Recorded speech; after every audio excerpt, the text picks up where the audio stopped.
Welcome back, everybody. It's the Hot and Fuzzy again. Look, I know it's been a really long time since you guys have seen me, but before I get into what I'm doing here today, let me just show you guys how I got here and where I've been.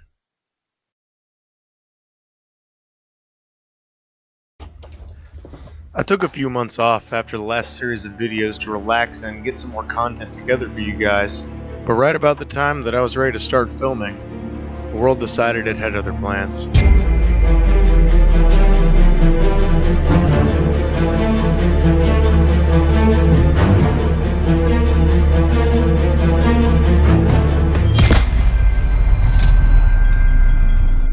I panicked, as many of us did during those early days of the virus, so I decided to pack my things and run off to the woods.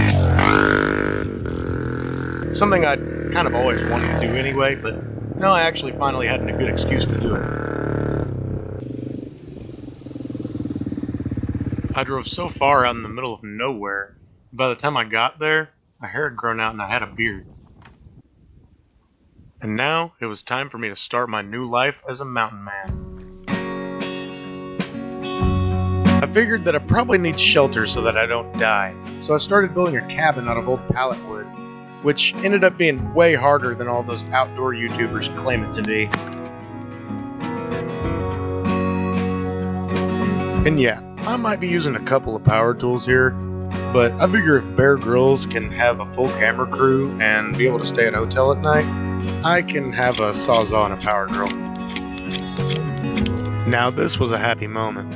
I bet this is how Survivorman Les Stroud feels all the time.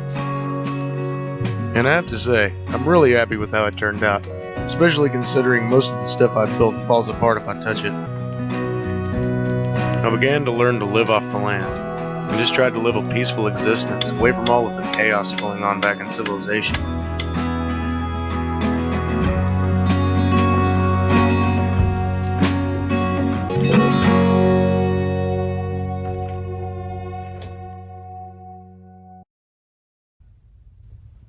Things were finally starting to ease up a little bit in 2021, so I decided to come back to Civilization and see how things were going online. And what I found blew me away. All the TikToks, Twitch streams, podcasts, shorts, useless influencers, challenges, not to mention the fact that there are thousands more gun channels on YouTube now. Making great content, by the way, but there's just so much more that I have to compete with now. Plus, YouTube's monetization rules on guns now are crazy. Even having guns or gun-shaped objects in your videos could potentially get them demonetized. And I'm not even allowed to see how many people dislike me anymore. This left me frustrated, confused, and I didn't know what to do. What could I do to bring you guys new original content when it's harder than ever for people like me to survive on here? And how was I going to do it? Then, it hit me. I've always loved making art. Drawing, painting, sculpting. I've done it ever since I can remember. And even though I'm not very good at it, it's definitely one of my major passions. But I also love guns. They've been a passion of mine since I was a child as well. I understand this might be a strange connection, but I think I've finally figured out a way to combine my two passions by painting on canvas with guns. I had this idea a number of years ago, but you know how it is when you're young and dumb and don't know anything, and I was somehow surprised that it turned out awful, even though I used the wrong thing for a canvas, old paint, and spent no prep time on it. But I have gone from the wee boy I once was to being a full-grown man-child YouTuber with 3 million views to thank you guys for, and a lot of bad art behind me. So I think if I do this right, I can get it to work this time. The first thing I did was start out with good quality canvases. I thought it would be cool to give about half of them a base coat and then tape them off so that it would give us some wild patterns at the end and make sure that they were good and covered. This whole process is still really experimental at this point, and I'm trying to figure out a way to fully cover the canvases without destroying them. So here's what I came up with. I built a wooden box that would hold all the canvases about 10 inches apart, and then I took about 5 cans of spray paint and put them down the center. Then I was going to take 1 round of 5.56 armor-piercing ammo and fire it out of an AR-15 at the cans, and hopefully pierce all of them in a line, and try not to destroy the box or the canvases themselves in the process. So let's give it a try.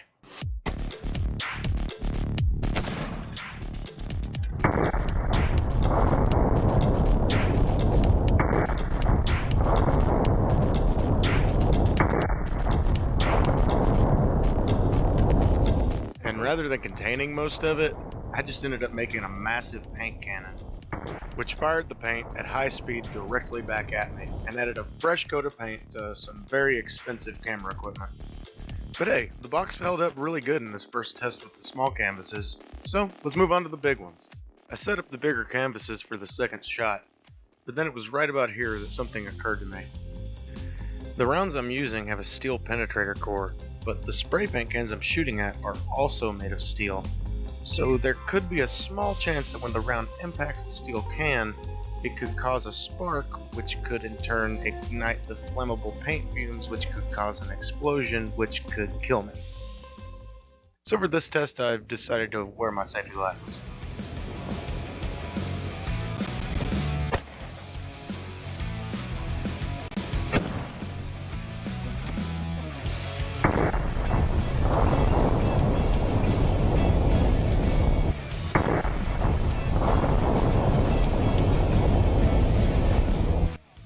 And I didn't think this was possible, but I made an even bigger mess than on the first test. It was so powerful, in fact, that it blew the whole box apart and punched a big hole in one of my canvases. But I still consider this a good test because it kind of gave me a good idea of the amount of power I'm dealing with here. And this is how they turned out after the first go, and I was really happy with how most of them turned out. But there was a couple there at the end that I taped off that didn't really get covered quite as much as I wanted them to. So I decided to set up for one last shot.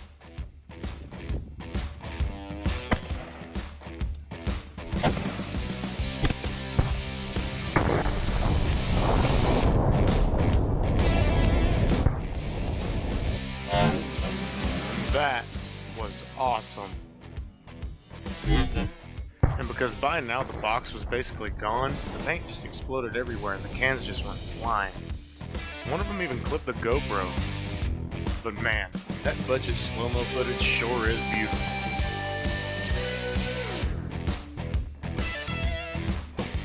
Now I feel that I've properly made a comeback Hot and Fuzzy video, because there's a large field of destruction and a patch of grass is dead. I'm just glad the fire department didn't have to be called this time. I let them sit and dry for about a day, then I took all the tape off, added a couple of fresh layers of clear coat, and left them to dry one last time. And they're beautiful. Each one of them turned out unique and different, and they each give me a different cool vibe whenever I look at them. And here they are all properly hung up. These are the ones I didn't do anything to but give a base coat, and they turned out okay, I think. They're fully covered and show some wild patterns that are unique to each one.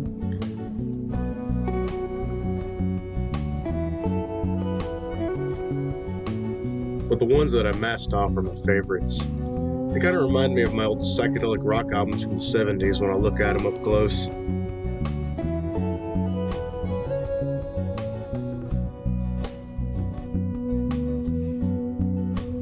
I was initially worried that the paint would bleed through the cheap masking tape I was using, but even though it did in a couple spots, I kind of like it. What I love about this one is the fact that the paint literally created like a landscape in the background.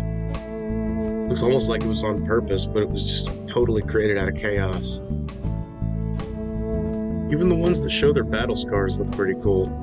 In this one you can literally see where the bottom of one of the cans smashed into it at high speed. I think it's beautiful in a way. It kind of tells a story of beauty being created out of total chaos and violence, just for the purpose of people to see and enjoy it.